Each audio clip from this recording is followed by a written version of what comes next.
to Google it, okay? And that's how I got, article. Anyway, all right. So can I have a borrow your pen? So I'm going to. Everybody is here, right?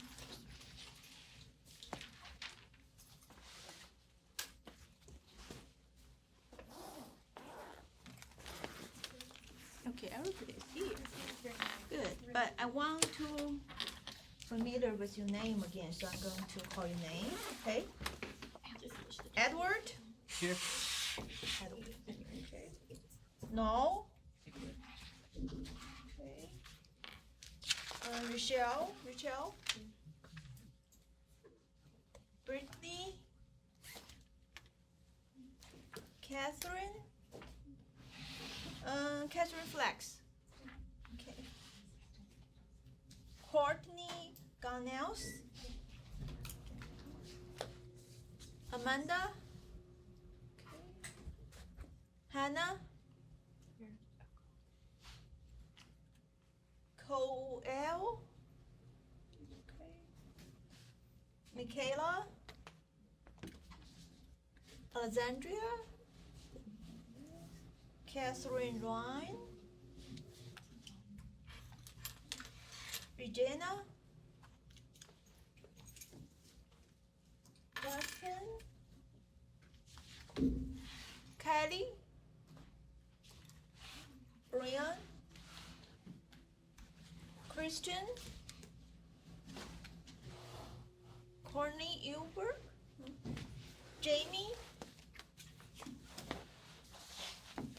Cassidy.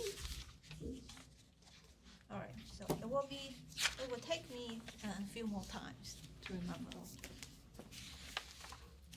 All right, so before I ask you any questions from this chapter and the dictionary readings, and I want to introduce you several important economic concepts.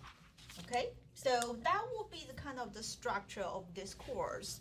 So even though we have a topic to discuss, and we have questions and so on and so forth, but each class, I want to give you some economic concept. I want to show you how you're going to apply this kind of concept in this kind of discussion. Okay, so first I'm going to introduce you several very important fundamental economic concepts that you'll be using over and over again in this course. Okay. And the very first one, again, not going to write down. I want you to listen, okay, and then write down, take the notes yourself, because this way, and you're going to remember and understand the concept much better. Okay, so the very first concept is called opportunity cost. You all know how to write down these two words, right? Opportunity and cost. Do I need to write down these two words on the blackboard? Hope not. Opportunity cost. Okay, so some of you probably have seen this word before. Have you seen this word before? Opportunity cost. So Alexandria has seen it, Christian has seen it. So what do you know about that concept, opportunity cost? A couple people, you two have raised your hands. Okay, you.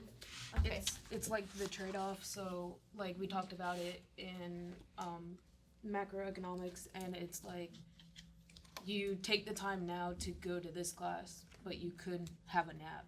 That's right. Trade-off. Exactly. Okay, so the opportunity cost is what you forego or give up in order to do what you have to do and own what you want to own.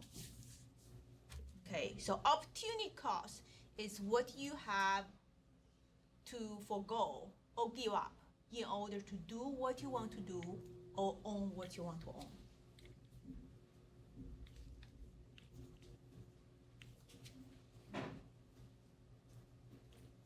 You may want to take notes. Even your neighbor has taken the notes, and you can read her notes or his note, but when you write down the notes, and there is understanding happening here. Okay? So do I need to repeat again? Opportunity cost is what you have to forego or give up in order to do what you want to do and own what you want to own. Okay, for example, okay, and in order to be here and you giving up the opportunity of taking a nap or exercising, doing your homework, or maybe have fun time with your friends. So having fun time or sleeping is opportunity cost for you to be here. Okay? And I always ask this question. So what is opportunity cost for you to be in college in the next following 4 years or 5 years? Instead of going to college, you could have like a little part-time job and make more make money. So you give up making money. So the money, the potential income, is part of your opportunity cost, right? Yeah, of being here in this college for the next 4 or 5 years. Others? What else you have given up in order to be here? Lots of money? Being with our family. Being with your family. That emotional payoff. In economic term, we call it emotional payoff. That you given that up, right? To be here. What else?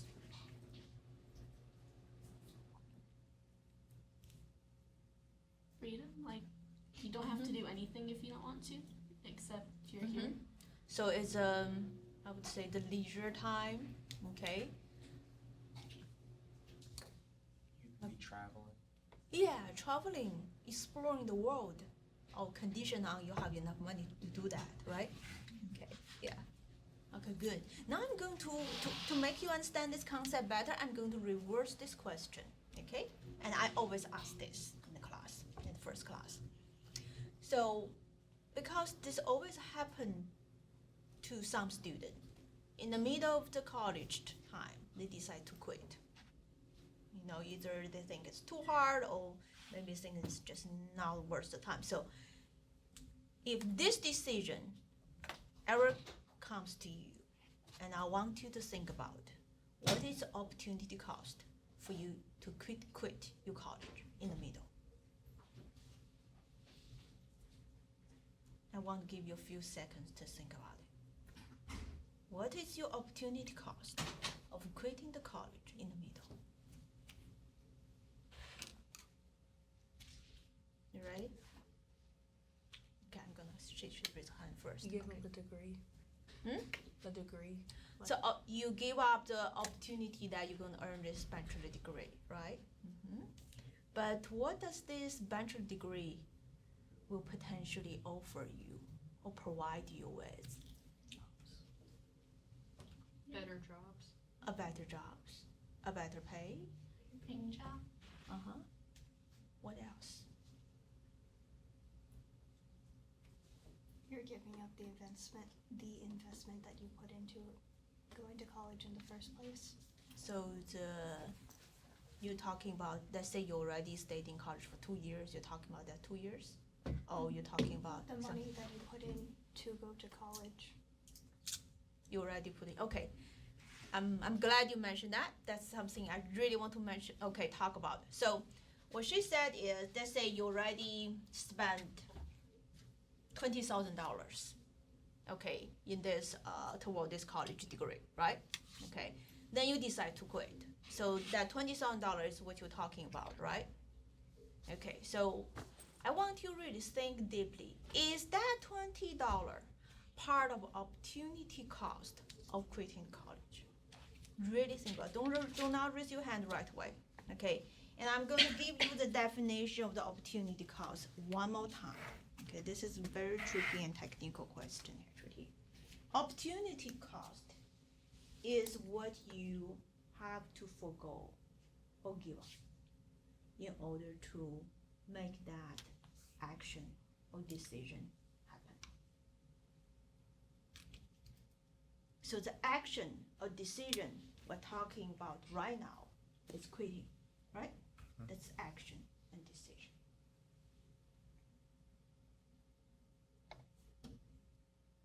So is that $20,000 that has already occurred or spent, is that a result of that action?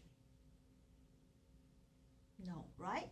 Because that $20,000 have already occurred. So no matter you decide to quit or not quit, it's not gonna affect that $20,000, right? So in that sense, it is irrelevant if we're talking about this decision quitting. So that $20,000, yes, it is part of the cost, but it is not opportunity cost of this decision of quitting. So this is, I'm so glad that she mentioned, because that's when it's tricky. Opportunity cost is not all the cost. It's only part of the cost we're talking about. And there's another term that will be this 20,000, it's called the sunk cost. Sunk cost is a cost that has already occurred, already happened, and no matter what you're going to do in the future, it's not going to affect that, and that will be sunk cost in this case. But the opportunity cost has to be directly linked to this decision or action we're talking about. Okay. So you want to ask me some question? Oh, no? I was gonna say, so in that same respect, would the, say for example, what you said like the 2 years, would that be the same kind of reasoning behind that? What say it again? What? The time you spent here, that Yes, kind of, that's right. That's right. that be Because the that's same already reason? occurred. And no matter what happened in the future, that cannot be affected. So it's not linked to that decision. Yeah. So you're saying it's more of what's happening in the present that you're giving up? Yes. Okay. So if you take this action and you're gonna give up this, and One opportunity cost could be the chance to make, friends and Very good. connections. That's right. That's right. So you give up the opportunity to actually make a very important connection, can lead to your future career, can lead to your future maybe personal partner, and can lead to your maybe business, collaboration. So you give up that opportunity there, right? Very good. Okay. Things. You give up possible knowledge. That's right. The opportunity of learning more knowledge, right? Yeah. This knowledge is not something just read from the book. The experience itself, the interaction with the faculty student itself, a knowledge. Yeah. Something else? Independence. Independence, the opportunity to train yourself to be independent, to learn to be independent, right? Okay. Okay, very good. The opportunity to do things you never would have done otherwise. Yes. Very good. So you guys clear about this concept? So we're going to use this concept over and over again. Why? Because everything you do, every action you can take, there is opportunity cost. Because you constantly has to give up something. So that's why opportunity cost is the number one important concept you need to learn. Okay, everything you do, there's opportunity cost. There's no action or decision that does not have opportunity cost involved.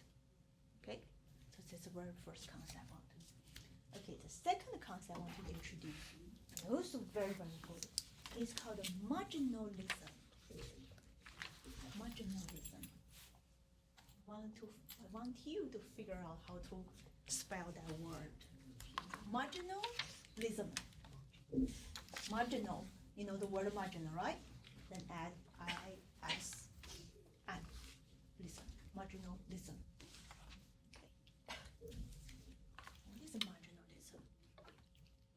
Marginalism is the study of comparing. Compare what? Compare marginal benefit with marginal cost. So marginalism is a study of comparing marginal benefit with marginal cost that arise from an action or a decision.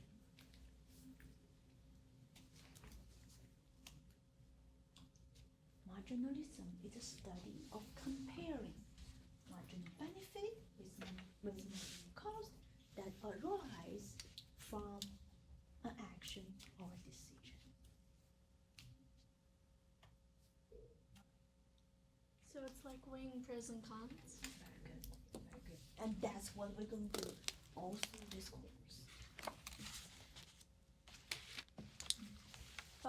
this marginal benefit is different from benefit or total benefit.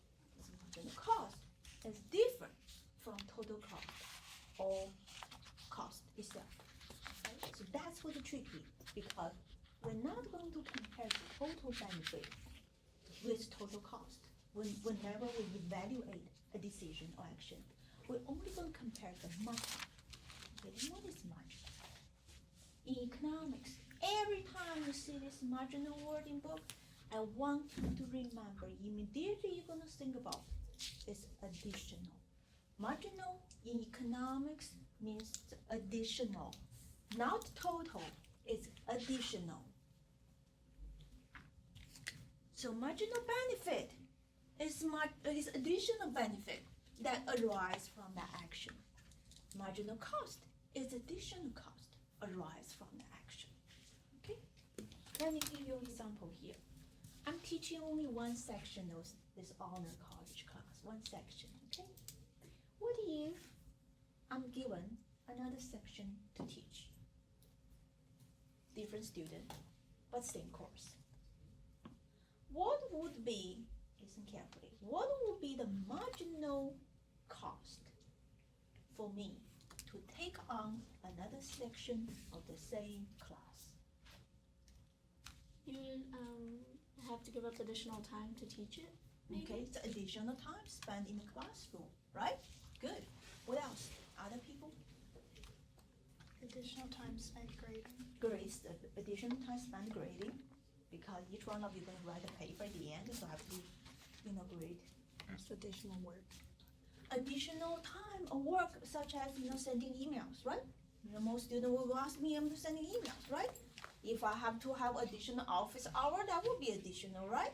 How about the time I spend on preparing the course? Would that be marginal cost for me to teach another section? If it's the same exact course, then it's the same exact Exactly. curriculum. I don't have to prepare twice. Just prepare one time, right? So no matter I teach another section or not, the time I spend on preparing has nothing to do with that decision or action, right? So that time, that cost is not a marginal cost. But you'll have to learn more students' names. That's right. That part of is the marginal cost. Yes. Okay, so now you're clear? That is the meaning of marginal. It's additional, not total. Okay. Sure. So let's get back to this marginalism. So now we understand the meaning of marginal. So why do we want to compare the marginal benefit and the marginal cost?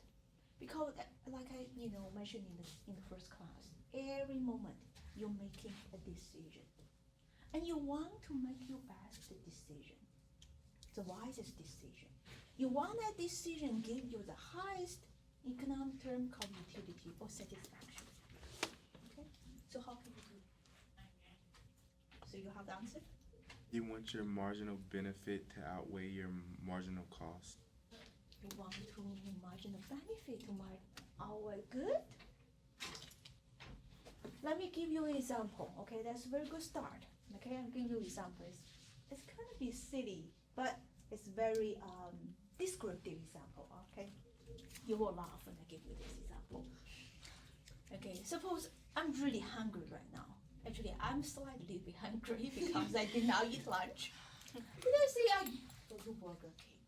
Okay, burger costs $1 each. Let's assume, okay, $1 each. So I got the first burger. Right?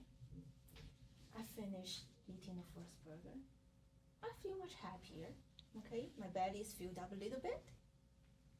So, what would be the marginal benefit of eating a burger? You're happier. The satisfaction again, right? So what is the marginal cost? You had to The buy it. dollar. It's $1, right? Okay, good. And the time.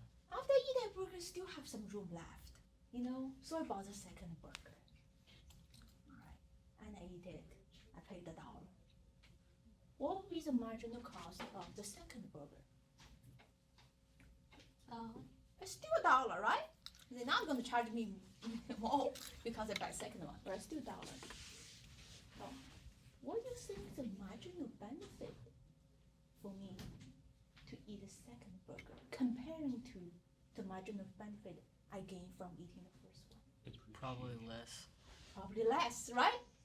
Because You I already wasn't know. as hungry as when I eat the first one, right? So as I eat the second burger, I still have a little bit room left. Just slight. But I just, that day I just a little bit greedy, so I got the third burger. I think probably something happened to you eating 3-4 burgers, right? I'm so small. Anyway, so I eat the third burger. After the third burger, I really feel full. Alright. So how do we compare the marginal benefit from the third burger to the second one? It'll be even less. It'll be even less. So marginal benefit decreases, right? But what happened to the marginal cost? Stay the same. Stay the same. So now I need to stop. I need to stop. Because marginal benefit is to get to the point that I know I need to stop. If I continue to buy the fourth one, I might feel sick afterwards. Then my marginal benefit would be negative, right? It wouldn't be positive anymore. So it is a silly story, but I like this story. It tells you when you want to stop, when you want to make that decision, how many you want to consume. And he made a good point. You want to consume at the point when the marginal benefit is still bigger than the marginal cost. So I'm going to say here, marginal benefit, marginal cost. So he's saying when it's greater. So when it's greater, you have some net gain, right? Because this deduct this is positive, so you have some net gain, right? But if let's say this is at a second burger, I know this is bigger, okay? And if we assume that when I consume the third burger, this one is still bigger, but it's getting very close to this marginal cost. Would I continue? Would I continue? So when I consume the second burger, this is the bigger. So I got some net gains. Let's just use monetary terms here. Let's say, if I put it into dollar, okay, to measure, use a dollar to measure the marginal benefit right now is, $1.50, and cost is dollar. So I gain 50 cents of satisfaction from the third burger. Okay, this is a gain. Make sense here? Okay. When I consume the third one, this marginal benefit decreased to $20. Marginal cost is still $1. So if I consume the third burger, I'm going to gain 20 cents of satisfaction. As long as you're still gaining, you will want to continue. That's why I did not stop at the second burger. There was a reason I did not stop at second burger, because I knew if I continue third burger, even the gain is very small, but I still gonna gain. But if I continue to the fourth one, the marginal benefit is 90 cents. And the marginal cost is still $1. So now from the fourth burger, I'm going to lose 10 cents of satisfaction. You see what I'm saying here? Okay, so you made a good point. When you hear, you want to continue. And you want to continue to the point it's still slightly bigger. But you want to stop when you know the next time you're going to lose. Okay, so what is that ideal point? So why stop that third burger? Because that's the point where the marginal benefit is still larger, but it's very close to the marginal cost. That's when we want to stop. That's where the optimal decision lies. Okay, if we can find a point where the marginal benefit is exactly equal to the marginal cost, then that would be ideal. That would be perfect, and that's where we want to stop. Okay, so in this story, we talk about us, individuals, consumers, eating hamburger, but this principle applies to all decision makings. If we talk about a producer firm, produce good and sell good, making profit, the same principle applies. But now we don't call it a marginal benefit, we call it marginal revenue.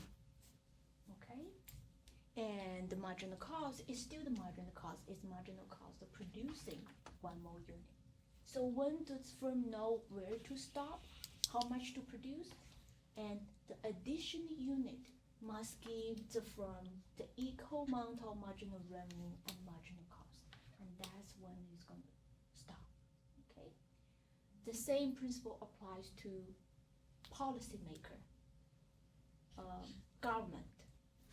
Okay, if you decide on a particular foreign policy, and they're going to evaluate what would be the marginal benefit of that foreign policy and the marginal cost of that foreign policy, and find the point where they're very close, but marginal benefit is still slightly bigger.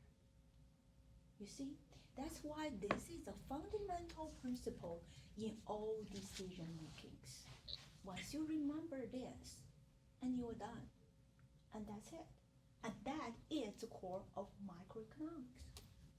As long as you follow this rule, actually you're already doing it, because you're making decisions every moment of your life.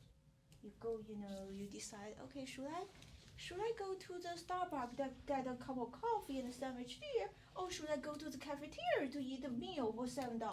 You're constantly evaluating those choices. While you're evaluating choices, you did not realize what you were doing is comparing the marginal benefit and marginal cost for each action. So what I'm telling you here is something you're already doing, but you're just not fully aware of it. So this is a marginalism. It's comparing only the marginal benefit with marginal cost. Good? All right, very good. So this is a second concept I want to deliver today. And the third concept is not really a concept. It's something you probably know. It's about incentives. Incentive. You see this word all the time. Probably you guys, your mom, dad will at home, give you incentive to do some housework, right? And here in school, the teachers give you incentive to do well in class, and I give you incentive to talk more, right? Okay, so we use this word incentive all the time. But why this is important here? Because economics is at root the study of incentives. Economics is at root the study of incentives. Okay, why? Because we want to, as a teacher, I want to motivate you study better. As a firm's owner, you want to motivate your workers to perform better, right? And as a policymaker, as a president, or as government, you want to motivate your citizen to be better, to be more informed, educated. So everything is to do with incentives. Okay? Economics is about how do we design a very effective incentive structure to achieve. That's what economics is, designing the incentive mechanism. Okay? There's 3 different flavors of incentives. Economic incentive, monetary incentive, right? Okay? The second one is called social incentives. Social incentives. Economic incentives, this first flavor. The second flavor is social incentives. And the third one is called moral incentive. Moral incentives. Moral, M-O-R-A-L, moral incentive. So it's related to the social, the customers,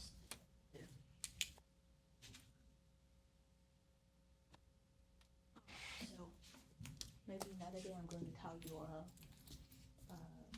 experiment, a story that deal with incentive in very, very fun way. Okay, but today I think it's good. I'm going to stop here on these concepts. Okay, so let's get back to this chapter 1. Okay, all right. So first thing I'm going to ask you to do here is, in this class, I will train you to speak, to write, to think. So the first thing I want you to do is I want you to use only two complete sentence. Complete, not partial sentence. Okay, we all have tendency to only speak partial part of sentence, right? Use two complete sentence to describe what is chapter about. Or one sentence if you can. A completion. A complete sentence. You want to spread this down or just think about what we want to say? If you're ready to say, go ahead. Yeah. Use a complete. The point is to train you to summarize and also use a complete sentence to deliver your thoughts.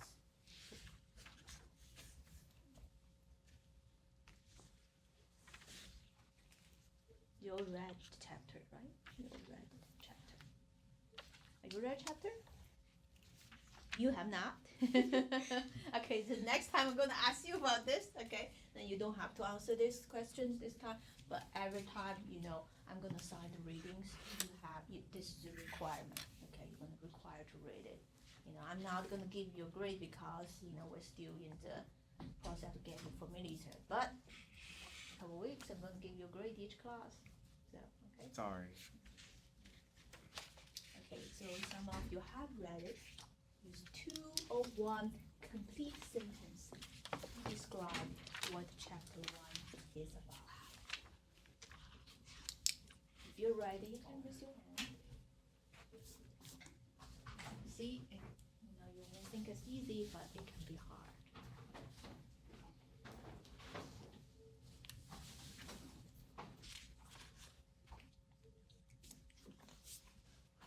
You can write it down if you want to. Write it down, then you can tell. When you write it down, then let's organize your thoughts, right?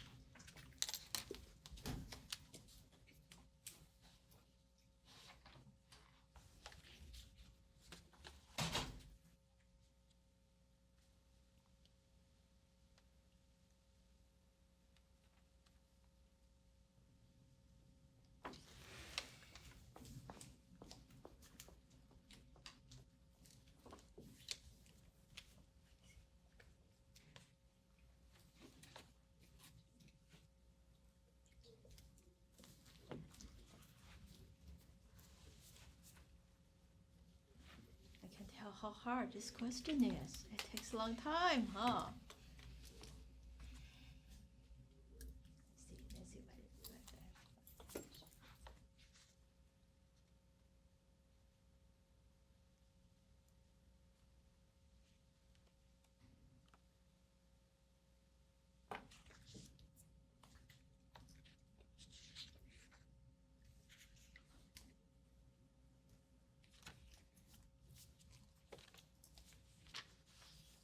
So how about I just randomly pick someone?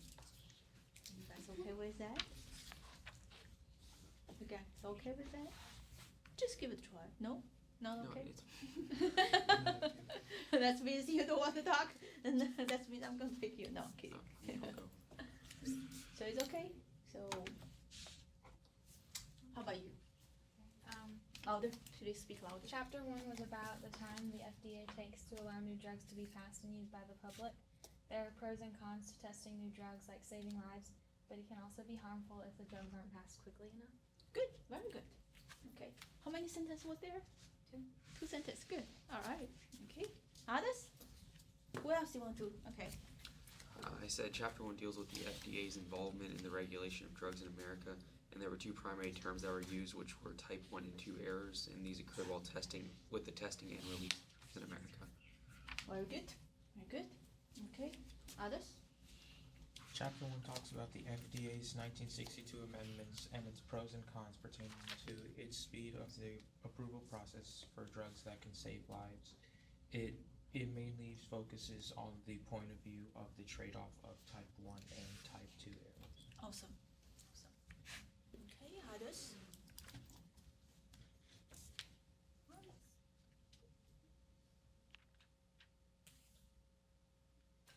I just wrote Chapter 1 explains the marginalism behind the FDA's medicine approval program after 1962. Okay, very good. Brief and concise. Others? Anybody else? Okay, very good.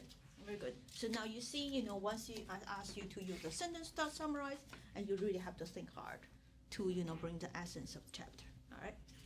Okay, so now I'm going to ask you a few things that, and just those few things related to the discussion. Okay, and I want to, not only I want to hear answers, but I may want to hear the, your point of view as well. Okay?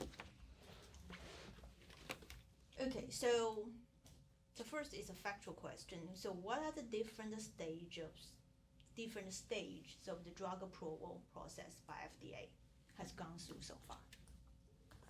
There are several different stages, right? You guys understand the question? FDA has gone through several stages approving drugs, right? Was the first stage, the second, in terms of time? Did you catch that? Remember there were amendments to the FDA in That's right. 1938? Okay, very first one was 1932, right? I thought it was 1938. I couldn't remember. 32 or 38? 30. 38? 38? Okay, and then the next stage is 62. And then later on, there's no particular year after that, but there is like a trend, a tendency afterwards. So tell me what you know about 1968 and also 1962. Is it thalidomide? Go ahead. The- I mean, anything I don't- you learned from the book, because this is also seeing how much you have read this material and also how much you have grasped, so anything. No, it's just I'm trying to how to pronounce it. It's like the thalidomide. Thalidomide. Yeah, thalidomide. Sorry. So yeah, Thalidomide. After that outbreak, sort of caused a bit of panic. So the FDA made these amendments that made it really tough.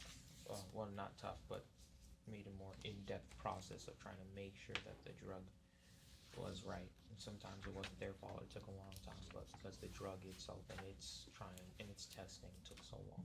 very good. Yeah, that was the trigger, right? Mm-hmm. Yeah. Anybody else want to add to that? I mean, the one in 1938 was caused by like 107 deaths because that one antibiotic that had basically like antifreeze in it. Mm-hmm. So that's what prompted that one. Okay, So- good. Okay. Others? After the 1962, when people were complaining that the FDA took so long, they made this like fast track thing for like, Mm-hmm. I don't know exactly how to explain it. But I think it was for like just drugs that could treat like more fatal illnesses like cancer and AIDS and Alzheimer's and things like that. Kind of got pushed along a little bit quicker or had priority compared to like new antibiotics. Right, and also I think part of it, you don't have, if you prefer, you don't have to go through it does not have to be good bad way to be used, but you have to realize the risk of it, right? Yeah. But, go ahead. The fast track thing was for drugs that look more promising than others. So like if they got approved quicker and it had a bigger effect beyond the other drugs that look more like sketchy or skeptical, that's what the fast track thing is for. Okay. Before like last amendment, America was pretty like on top of it, and they were making drugs the fastest. And then all of a sudden, when the amendments hit, I think it was Great Britain, like they started making drugs faster and faster, and we kept making them slower and slower. That's right, that's right. Yeah, I Very think good. before the amendments, America and Great Britain were kind of on like the same page, and then America fell behind after the amendments. right, that's right, good. Others? So what do you think about this argument presented by this article? Because you see these two sides, right? Okay, so I want to hear your point of view on this. And if you can use the economic concept you just learned, that's even better. Anything, again, this is just discussion, there's no wrong and right, it's just, we have different opinions about things. I don't think you can really get it right because either way, if you do it too early, people are gonna die, or if you do it too late, people are gonna die. So there's downfalls to both reasonings. Really, when you think about it, though, I'd say, at least with certain issues, obviously this doesn't apply to asthma or allergies or anything, but if you have cancer or AIDS, something that's definitely going to kill you, speaking of marginal cost, there's very little because they're already going to die. So it would be better to just go ahead and put the drugs on the market. Might save somebody's life. Very good point. So what he says is, a marginal cost of approving the drug faster varies from drug to another drug, right? Right. So we should take that into consideration when we determine, whether we should proceed faster. That's a very good point here, okay? I think maybe there could be a better way to do it, even if it does take a little bit longer than it did after the 1930s. You can't please everyone. I mean, there's always going to be someone that's going to complain about how things are run, but you just have to try and do it to the best of your abilities. Okay, good. I think that for the things that aren't for people who are gonna die really quickly, like the cancer treatments, they should process them that slow, because you could end up like whenever they released a morning sickness medicine that ended up causing really bad deformities in children because they didn't look at it that hard. That's right. And it seems like a really simple thing to treat, but it ended up having a massive effect on the community. Okay, good. Another thing that I really noticed was that I feel like the FDA would really benefit from looking at this economically, because if you analyze marginally, like the marginal benefits and marginal costs, really people, like the public's opinion doesn't really matter, because like someone else said, I forget who it was, they're going to complain regardless, and so that can't be taken into account. You have to take into account the number of lives you're saving versus the number of people that can die. That's right, that's right. I think you have to consider the extent of the outbreak of whatever you're trying to cure or fix or whatever, because if it's gonna go around really quick, you want the drug to get out there as fast as you can, but if it's like only a few people, you could like take more time on trying to get it approved or better.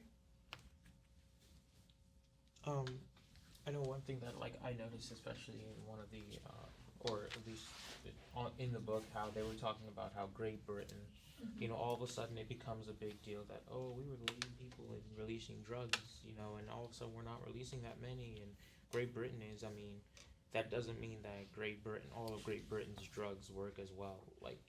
It's just weird that since when did, it become a competition to say, we need to throw more drugs, our way more than they are, and then we're just throwing more and more stuff. Like, FDA's supposed to be there to keep us healthy and safe so we don't get sick. It's not exactly a competition of we need to make of numbers. It's more of keeping us. Okay, good. Okay.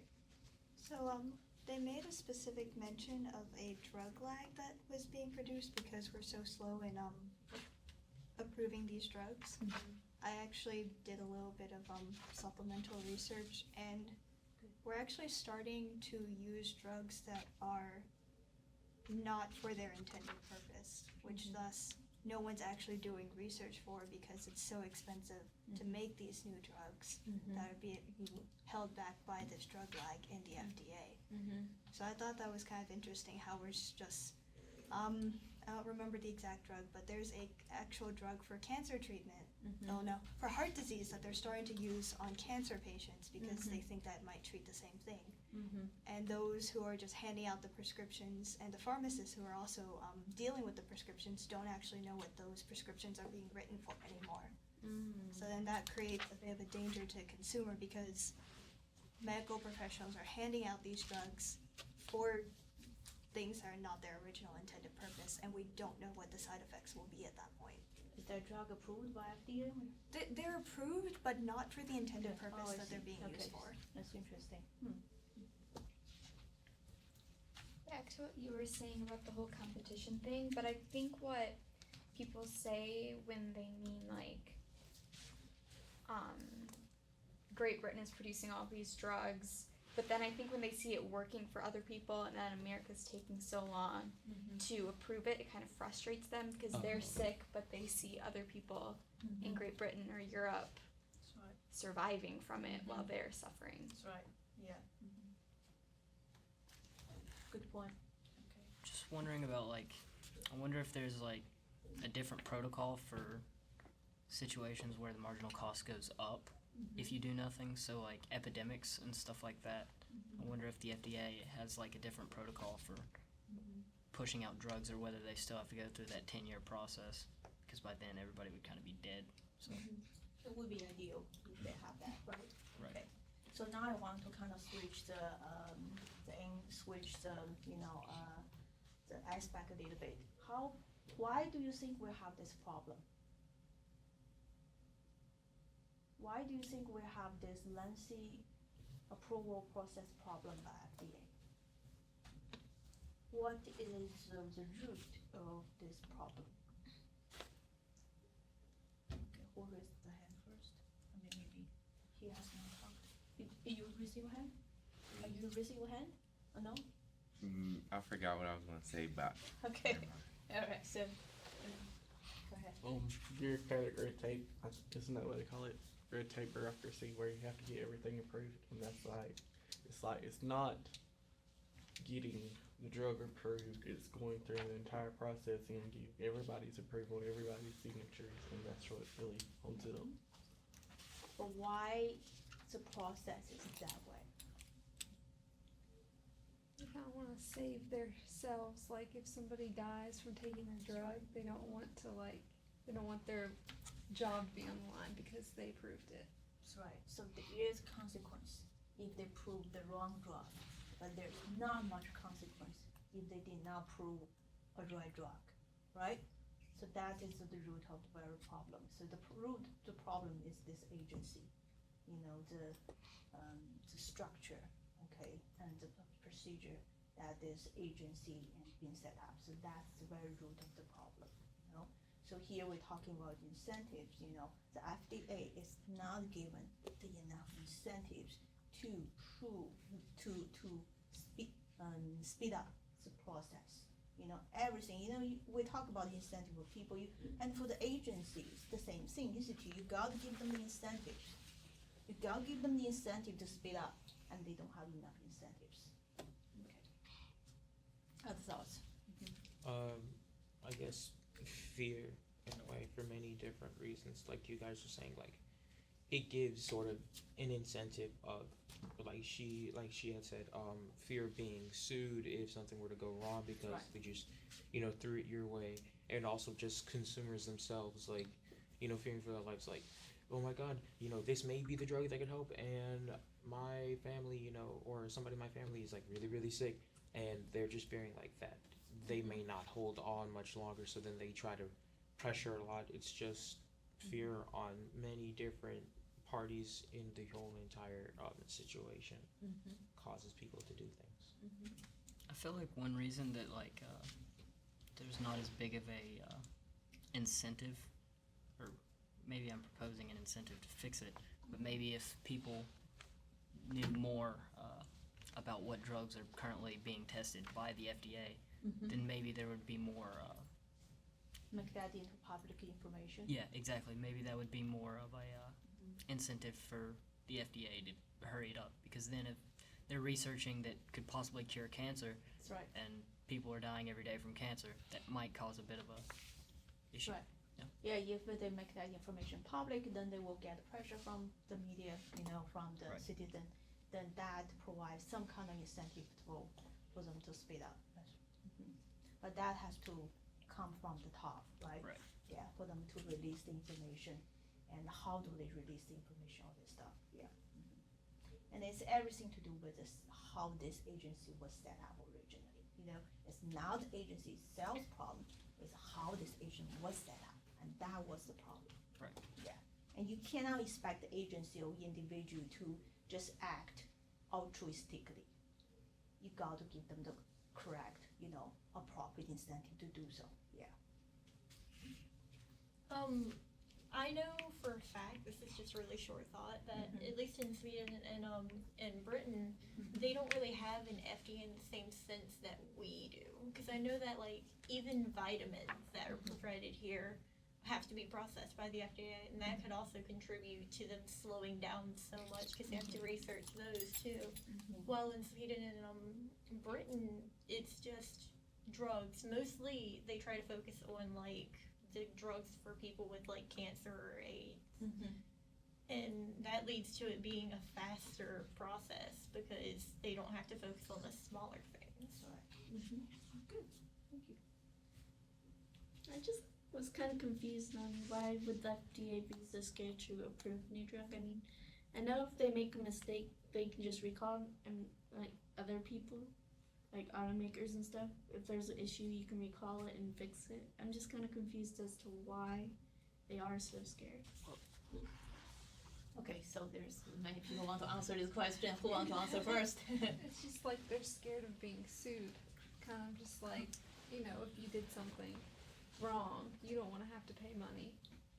Kind of thing. That's just really, I think, all it boils down to. They just don't want to get in trouble. Get sued or jeopardize their position, they may lose a job because of the, a decision. Guilt. How about you? The process is actually also kind of long because there's so many steps in between it. Like, to get a new drug approved, you have to go through clinical, you have to go to animal testing, human testing, and all that. And if you mess up on one step, you have to go back, fix it, and you have to go through the whole process over again. So it's not just you can just send it out and recall it, because if you send it out, it's kind of just out there. Someone's always going to have some. Once you buy it, it's yours. One thing that I think is preventing the FDA is also what's the incentive for the FDA, which is the consumer, because we are very quick to get mad at what we think is in charge. And so since we assume that the FDA is in charge of making sure that drugs are safe, when they prove to be unsafe, we get very angered towards them, and that makes it so that they want to be more cautious and more careful. So what you're talking about actually is it's a behavior thing, and people do not look at the good drugs approved by the FDA, right? They're only going to pay attention to the wrong thing that gets done, right? Yeah, so that's kind of a loss aversion problem. Okay. Last reason really why there's an issue with just pushing drugs out there, because the major thing is that if they do have to do a recall, that is probably billions of dollars lost in just product alone, because you got to remember that somebody is making those drugs. It's not the FDA. The FDA they don't make drugs, right? Those are pharmaceutical companies and stuff like that. So that's billions of dollars in product, and then probably millions more in lawsuits that you have to contend with, because you can't just recall everything and it just teleport back. Like she said, it's always out there. Somebody's got a 1997 Toyota with a faulty seatbelt or something right now. So You also have to deal with the mass hysteria that's going to be caused by people when you go, hey, look, this drug's not working, we gotta take it back. Then you're gonna have people who are freaking out because they don't know what's gonna happen to them. Meanwhile, in the lab, the worst thing that could, say you let out a drug after 2 months of testing, and it's fine on the person that you tested on, or it's fine on the rat that you tested it on, but 2 months down the road, they get boils, or they get something on them, and it's not that bad, but it's still bad. So you recall that, and people are thinking they're gonna die when, like, the worst is they're gonna get a boil or they're gonna get a rash or something like that's small. Or it could go the opposite way, and it could go 3 months down the road, and you now have 100 dead rats, or you have 100 dead people, and then that gets put out in the news because you always have somebody who lets something slip. Good, thank you. That's similar to like what I was about to say is if they put out a bad drug and it has some awful kind of side effects, then it leaves the public to like not trust what the FDA approves and stuff. So Reputation damage. it leads to a huge mistrust of the government or whatever they produce. And also, like, when they put out drugs, if they test them, they have to test them on different rats and stuff. And then when they go to human trials, they get like 50 something, 50, hundreds different people. You don't know how it's going to react. Like, once you put it out, someone could still die, someone could still get really sick because all our bodies are different. Like, if you can have a condition that's completely different than someone else's. Like, if I take something, it might react to someone else in here. It might react with them very differently. And they can get a lot sick or get hurt, die. Cautious, right? Going back to the girl before her, whenever it comes to people mistrusting an agency, typically that agency either gets made smaller or sometimes even abolished, and those people do not want to lose their jobs. Right. They're getting paid a lot of money and they really don't care about people, let's face it. So they're more concerned about them keeping their jobs. Yes.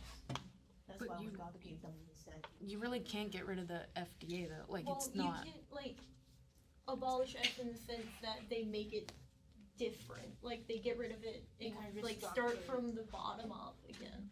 Being like, hey, maybe we should be doing what Britain's doing, or hey, maybe we should be doing what Japan's doing instead of this.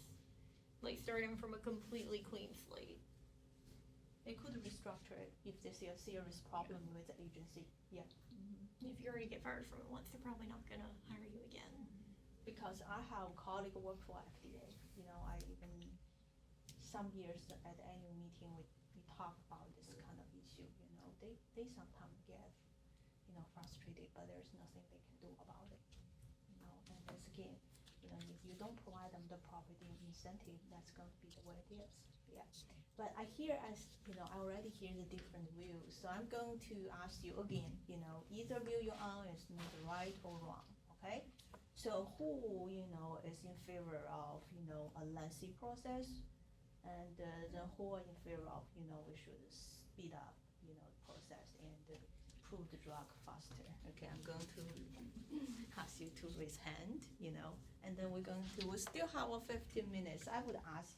So the reason I want to do this is I want you guys to have a healthy debate. Okay. And by debating, and you're going to dig deeper and think about pros and cons and different costs. Okay, so who are, I hope half and half. Okay, oh, that would be good. So who are the people that think we should speed up the process? It's too lengthy right now. The process. Raise your hand.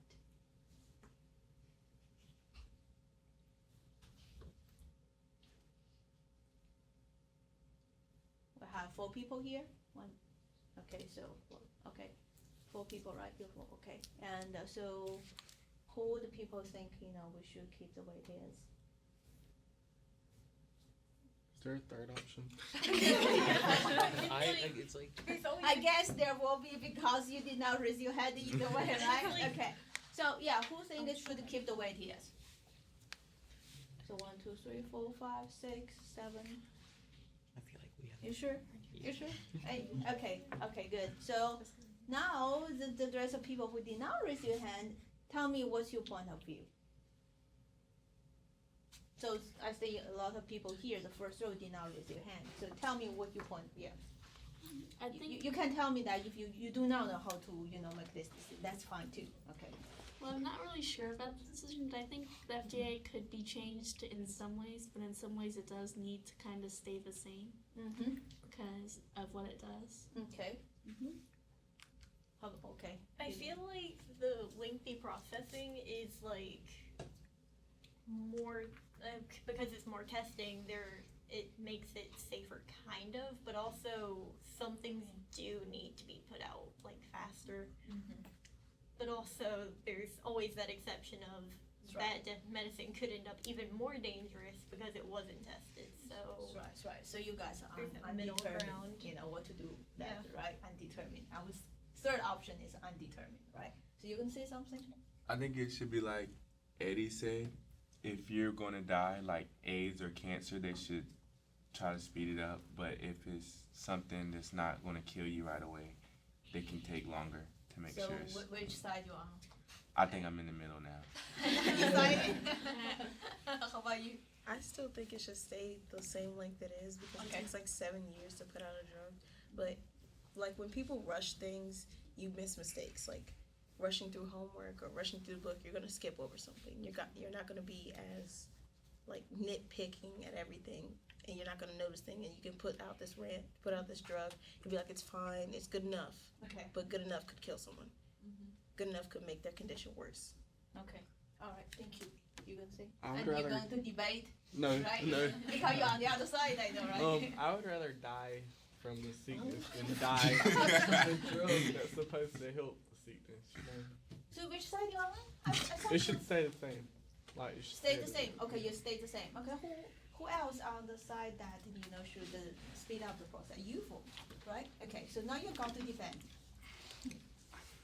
I mean, he said it and it was kind of funny just the way he said it about I'd rather die. But really, that's the issue that you're kind of debating. And at the end of the day, I would rather die because somebody was rushing and was really enthusiastic about getting me help that I needed, as opposed to them worrying about their own self-interests and slowing down the process. But I mean, at this point in time, the process has been around for so long that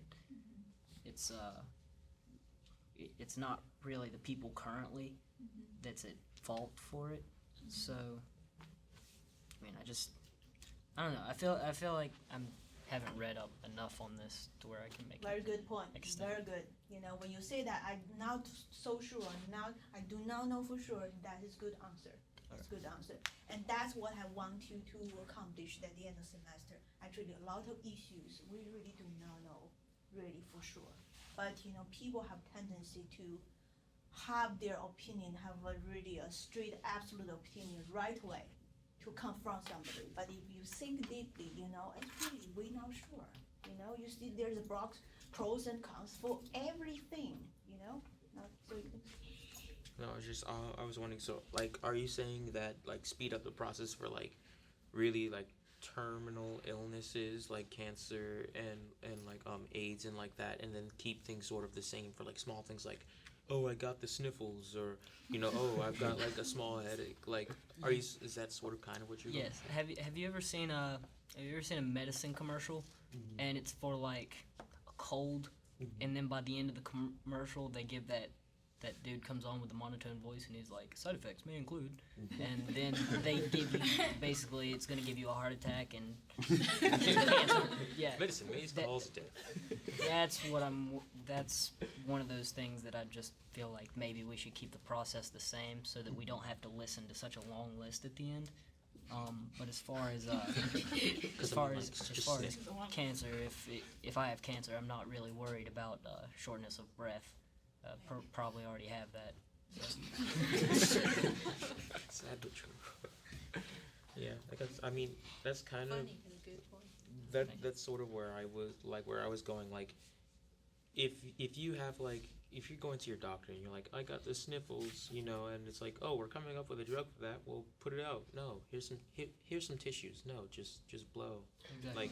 Like, no, like there's like small things like that. True, that could stay the same, and then expedite terminal things. But I also feel like with the agencies themselves, like the private agencies that go to the FDA, also should probably come there with their ducks in a row, get things in order to make things easier for the FDA. Because once the FDA is the people who are like the final thing, they don't exactly do all of the all of the testing. So I feel like what also needs to happen is those agencies need to be more prepared and be more secure with their data, so that way the FDA doesn't feel so don't know, but I Okay. guess it's Actually, what you said is exactly what economists does.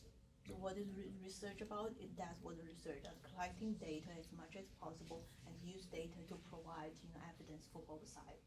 Then eventually make a judgment or make an evaluation, But of course, even the data, as much data you can collect is still limited, because new data comes in every day, So, all the judgment or decision evaluation is, we call it contingent or conditional, So it's a learning process. It's evolving process. So, and as human beings, we just hope for the best, but we try to utilize as much data as possible to provide a sounder judgment and evaluation. Any other thoughts? Okay. Actually, did you guys read the article I gave you? Which article that is? I think the second article, not the research article. There was an article that is, I think about 20 pages. Yeah, that one. Yeah, this one. That's one. And so he read it. You read it? Mm-hmm. Okay. So how many pages? 20.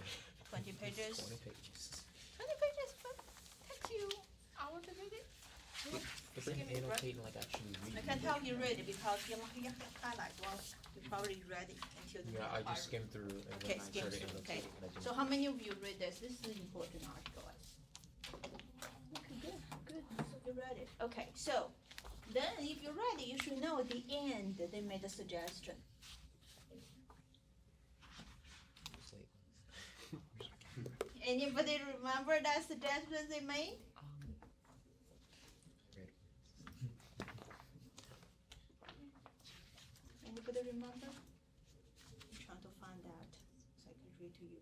So basically, they suggest the FDA to give up the power.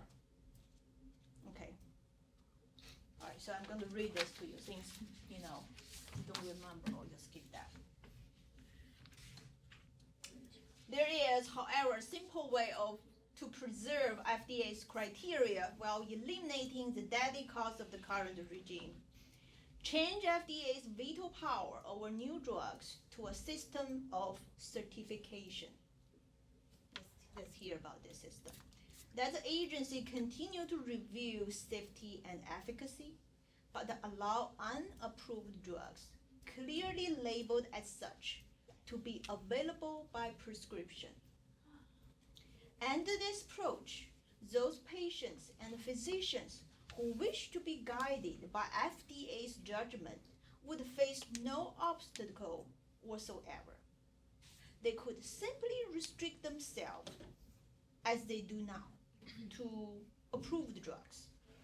But critically ill individuals, like cancer patients, faced with the need to go beyond the circle of official approval, could do so under the care of a physician.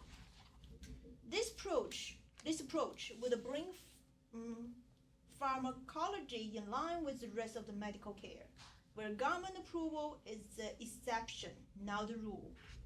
FDA, after all, does not approve surgical methods, yet we do not worry about pediatrists doing in-office brain transplants. Physicians prescribing unapproved drugs would need good reasons and the malpractice law for doing so, especially if approved alternatives were available. Patients using such drugs would know they were taking a special risk. Unapproved drugs would bear the regulatory equivalent of a skull and crossbones and would be accompanied by informed consent documentation. And if FDA approval is truly medically valuable, then the use of this drug would remain relatively small. So that's what they suggest in the end. So which I think, is may potentially be a good idea. Okay. You guys hear that? Okay. And so the first article you really did not need to read it because it was very, theoretical and deal with consumer demand, but this is the important one. Okay, so, we're almost done here. So I'm going to talk about the next on Thursday and Tuesday because I will be gone on Thursday. So that my TA teaching assistant is going to be here and show you really educational and fun documentary. Okay, and there's really no additional reading for you to do for Thursday, so you just come here to watch.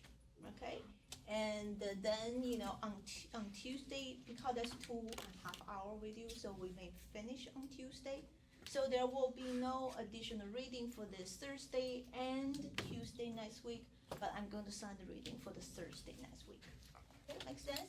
And also remember, I told you start finding your partner to do the presentation and go through the topic in the book, see which topic you really that drawn to when you want to present.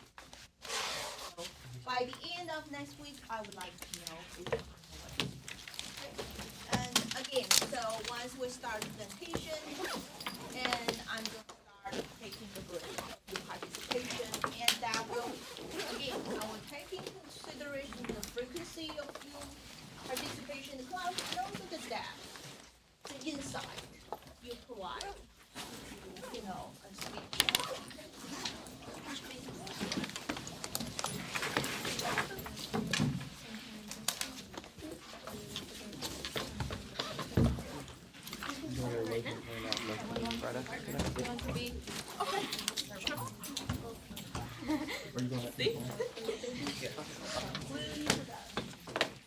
I started somewhat, but I will get it finished.